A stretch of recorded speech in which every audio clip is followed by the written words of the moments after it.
नमस्कार। देश काल में आपका स्वागत है। मैं हूं मुकेश कुमार।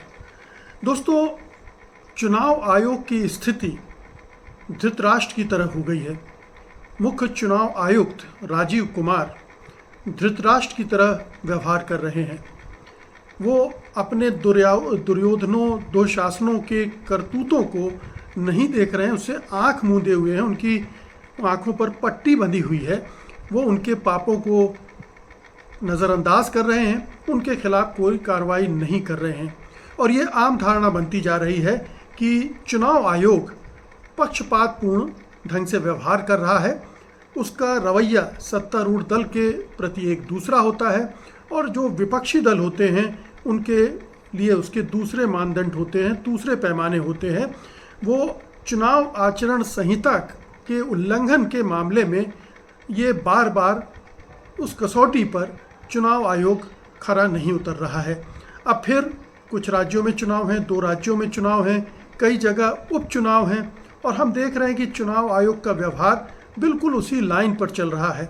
और अब तो वो उन सीमाओं को भी लांघ चुका है जो हमारी आपकी दृष्टि में कहना चाहिए कि तमाम सीमाओं से परे एक सीमा थी, उसको भी लांघ चुका है। अब देखिए, जो ताज़ा विवाद है वो विवाद है हिमंता बिश्व शर्मा के बयान को लेकर, जो उन्होंने झारखंड में दिया है।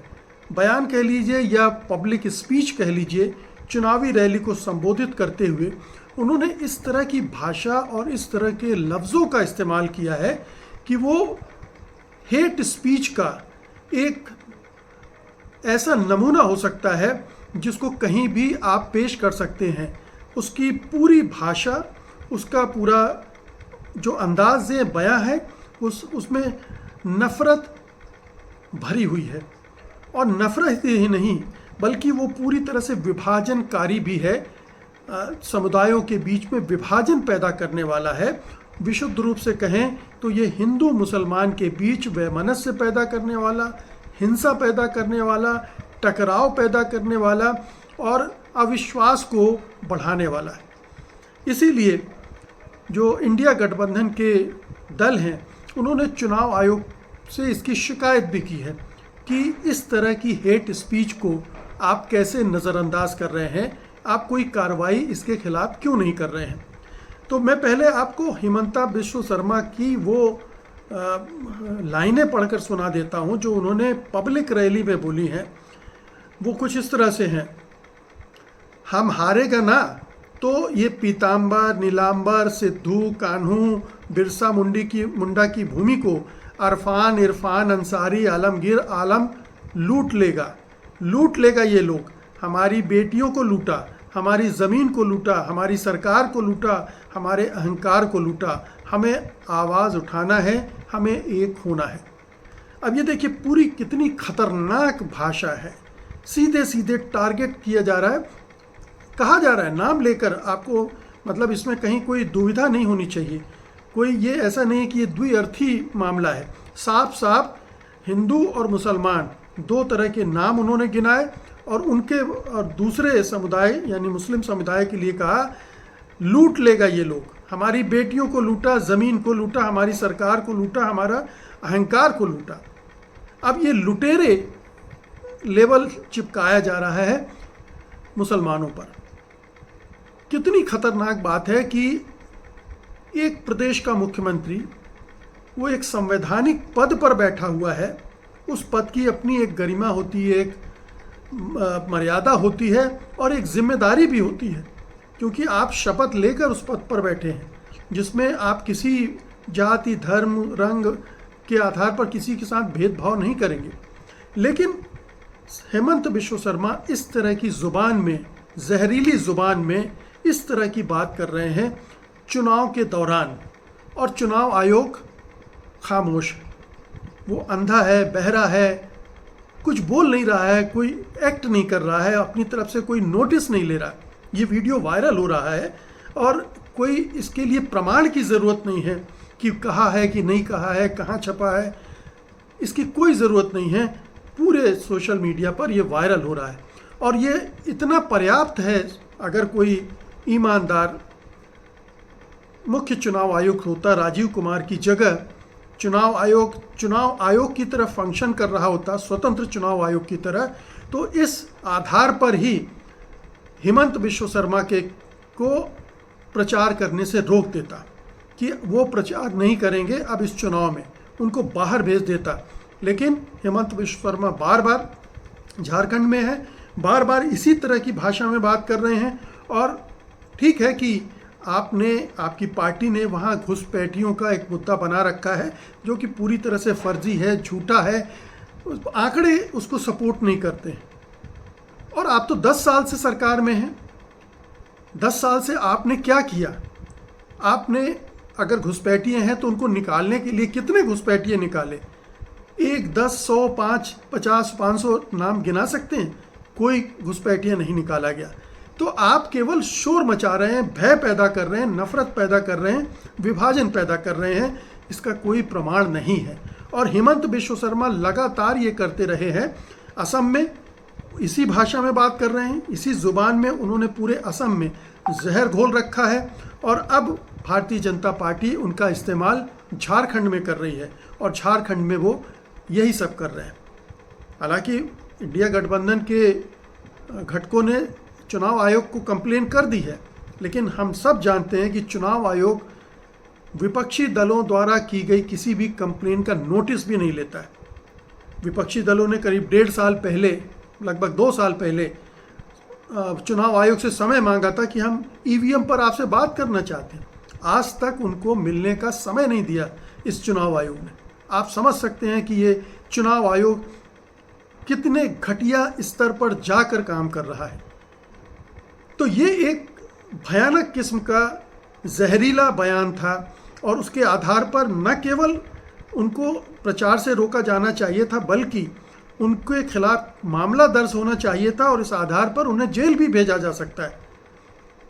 हालांकि झारखंड में कुछ मामले दर्ज हुए हैं, लेकिन शायद ये चुनाव का दबाव है कि राज्य सरकार उनके खिलाफ कोई कार्रवाई करने से कतरा रही है, डर रही होगी कि कहीं इससे और हिंदू मुस्लिम विभाजन न हो जाए, जो कि बीजेपी चाहती है।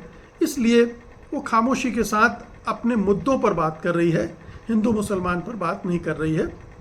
और झारखंड के मुख्यमंत्री ने साफ साफ कह दिया है कि वहाँ पर न तो यूनिफॉर्म सिविल कोड लागू होगा और न एनआरसी लागू होगी। तो ये एक उनकी तरफ से स्पष्टता है, पूरे गठबंधन की तरफ से स्पष्टता है। लेकिन यहाँ से जो जहर फैलाया जा रहा है उसका क्या असर होगा कहना मुश्किल है। तो ये तो हेमंत बिश्व शर्मा की बात हो गई, जिसका वीडियो उपलब्ध है।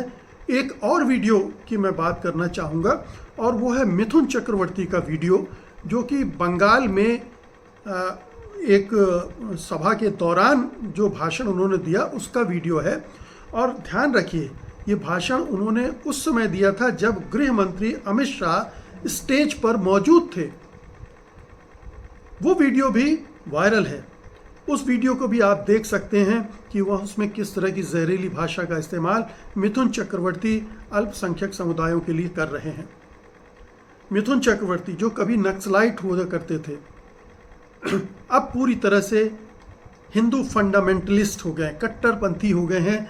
बल्कि यूँ कहना चाहिए कि हिंदू उग्रवादी हो गए, उग्रवादियों की तरह व्यवहार कर रहे हैं, हिंसा की बात कर रहे हैं, नफरत की बात कर रहे हैं।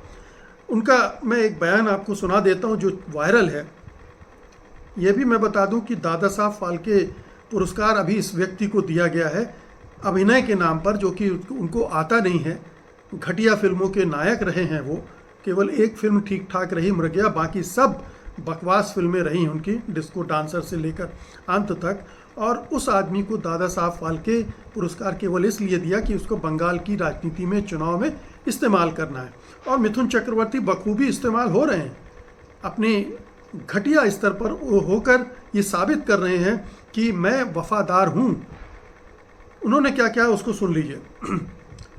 कहते हैं, कुछ भी करेंगे, कुछ भी करेंगे, मैं गृह मंत्री के सामने कह रहा हूँ, मैंने खून की राजनीति की है।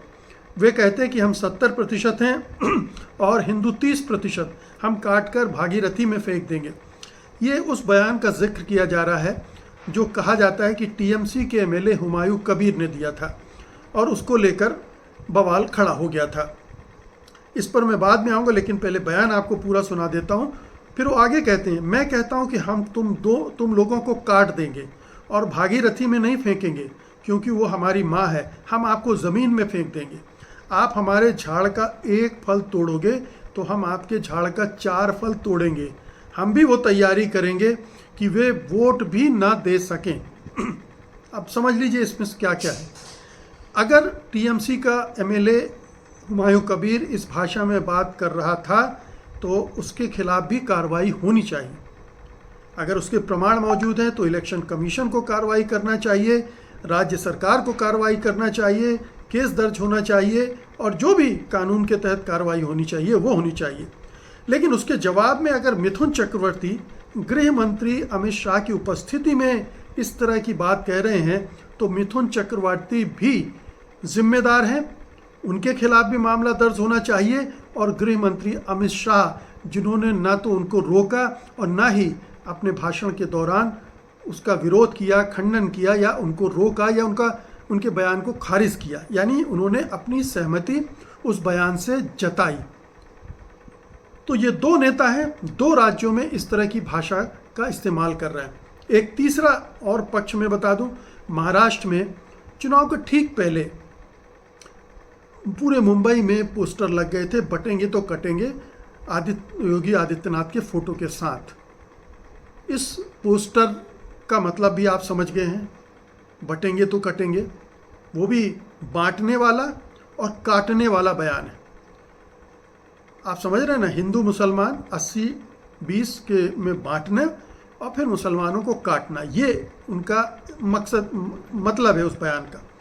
इस पर आपत्ति की गई तो चुनाव आयोग ने वो पोस्टर तो हटवा दिए। लेकिन जो लोग इस फ्रेज का इस्तेमाल कर रहे हैं, इस जुमले का इस्तेमाल कर रहे हैं चुनाव में, उसमें अभी तक कहीं कोई रोक टोक नहीं है। अभी तक इलेक्शन कमीशन ने इसे अवैध नहीं करार दिया है, इसे आपत्तिजनक करार नहीं दिया है, इसे आचरण संहिता का उल्लंघन नहीं करार दिया है। तो आप देखिए, लगातार हिंदुत्व के नाम पर, हिंदू के नाम पर जहर उगला जा रहा है, समाज को बांटा जा रहा है और हमारा चुनाव आयोग अंधा बहरा बना बैठा है, कोई कार्रवाई करते नहीं दिख रहा है। मुझे शक है कि जो विपक्षी दलों ने कंप्लेन की है हिमंता बिश्व शर्मा की, उस पर भी कोई कार्रवाई होगी। हो सकता है कि एक फटकार या एक निर्देश जारी कर दिया जाए, सलाह दे दी जाए, इससे ज़्यादा वो नहीं करेगा। जबकि ये बड़ी कार्रवाई की मांग करता है, क्योंकि ये पूरे चुनावी माहौल को प्रदूषित करने वाले बयान हैं।